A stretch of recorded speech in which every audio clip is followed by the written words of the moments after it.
This guy was already given up for dead, but he wasn't, at least not yet. So he went down with a sinking boat and actually dropped to the very floor of the ocean. And there, in that terribly cold darkness, a series of unexpected events were to decide whether he would eventually live or die.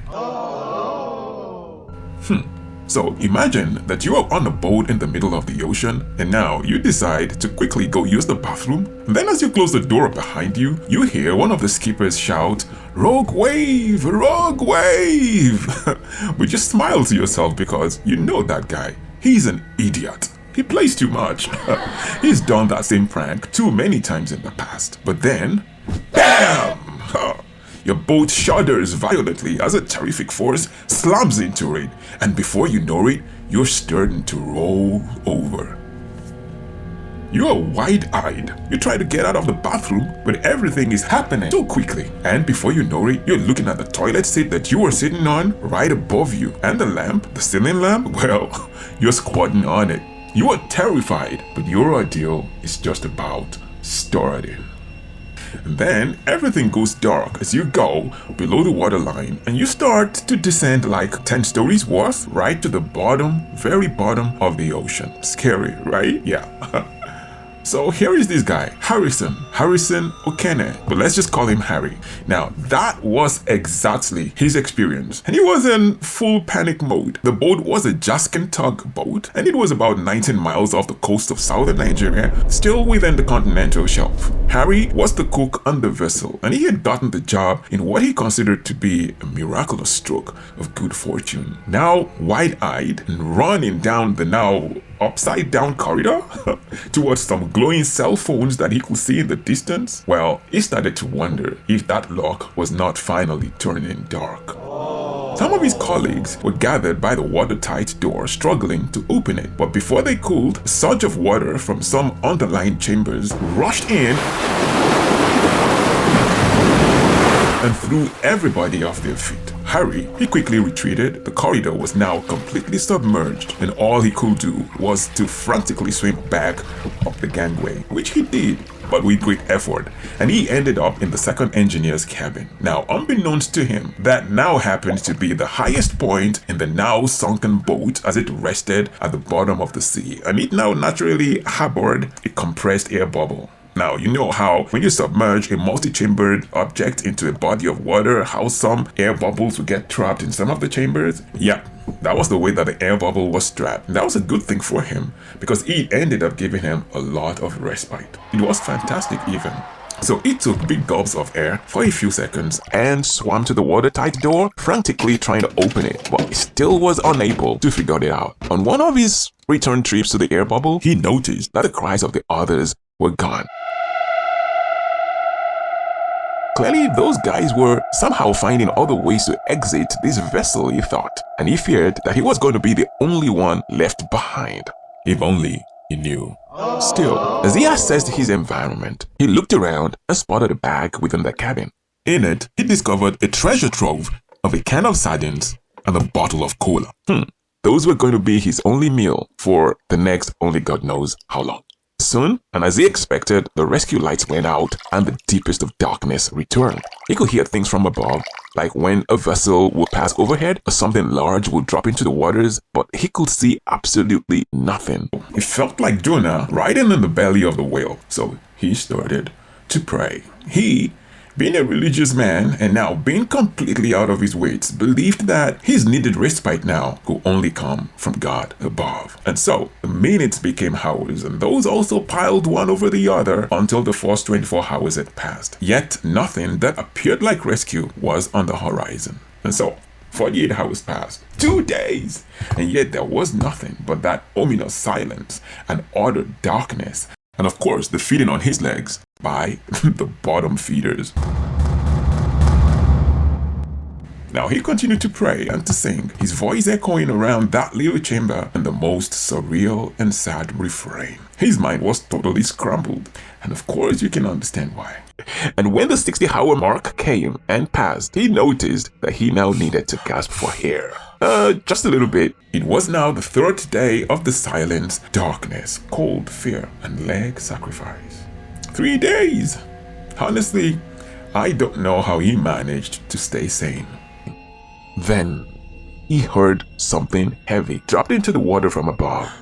But he couldn't be sure. It had been 3 days of no sleep also, so maybe he was hearing things. He couldn't anymore entirely trust his own senses at this time. But he suddenly felt that rescue was kinda near. So he tried to be alert. He waited, and then like a trance, he saw the first reflections of what could be a flashlight in the distance. He tried to contain his excitement. He submerged into the water to go explore, and indeed, there was a flashlight. He couldn't believe it. There was someone holding it, presumably a diver. The man seemed to be unlocking the watertight door. Still in the pitch darkness, Harry went back to the bubble, gulped some air, and slipped once again into the water. He then swam as gently as he could towards the diver, whose torch provided a bearing for him. Now, he just kept hoping that he was not hallucinating, that there really was somebody there. And if there was, how could he approach without startling the man, who possibly was not expecting to find anyone alive? If the diver became afraid, it could be the end of any possible rescue for him. So he swam quietly and gently, still praying. And when he got close enough, he gently tapped on the shoulder of this guy, Van Heeden. It didn't help. Heeden reacted exactly as Harry had feared. He was startled, and he swam frantically away in the opposite direction, pausing to turn around only at the end of the gangway, probably ready for a fight to the death. Harry held out his hands and waved. Heeden was gobsmacked, but relieved. He followed Harry back to the air pocket that had miraculously and against all expectations somehow kept him alive. And then this video. Walking on the ceiling, yeah? Okay. What's that? Okay. All right, you found one, yeah? He's alive. He's alive. Okay, keep him there. Keep him there. All right. Just. All right. All right. Hold him there, okay? Just keep him there. Just reassure him. Pat him on the shoulder. Okay. Tell him to keep drinking the water. Where's water? Drink it, buddy. Drink it. What's your name? Harrison. Okay, Harrison. My name is Colby.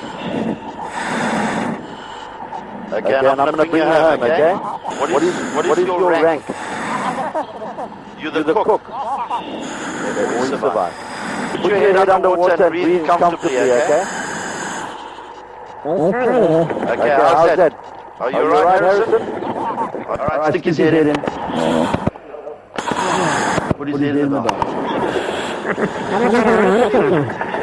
How are you in the bell, Harrison? Give me a thumbs up. So Harry survived, but barely. Just a few more hours and the creepy crawlies could have had him for good. I'm sure they were looking forward to that. But seriously, just a little bit more delay and the toxicity of carbon dioxide will have done him in. But his calmness and his faith had done him a very good solid. Of course, he was brought back to the surface in a pressurized chamber, and only after a few days, he amazingly recovered fully. That was a good one. He was sad though. The realization that he was the only survivor, because he was, made his stomach turn.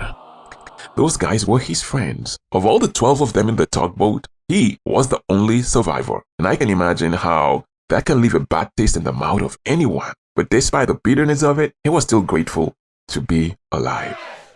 And so, to give the middle finger to the attempt on his life by fate, Harrison went on to become a trained deep-sea diver, and he now works as one.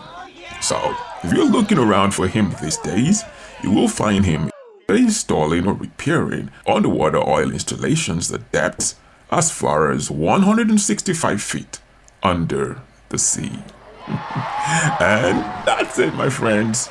That's the story of Harrison OKENE, the guy who battled death for 3 days in the belly of the ocean and ended up giving it the middle finger.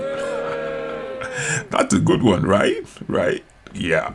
As always, remember that life may not be fair. No! But there is always a lesson to be learned. For this one, I'll say,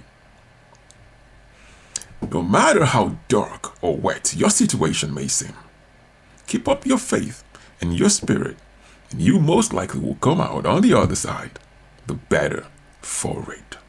And lastly, when you see your rescue coming, be careful not to scare it away. And I'm sure there's some other lessons that you will find in here. When you do, please share them with us in the comment section. So have a good one, guys, and subscribe.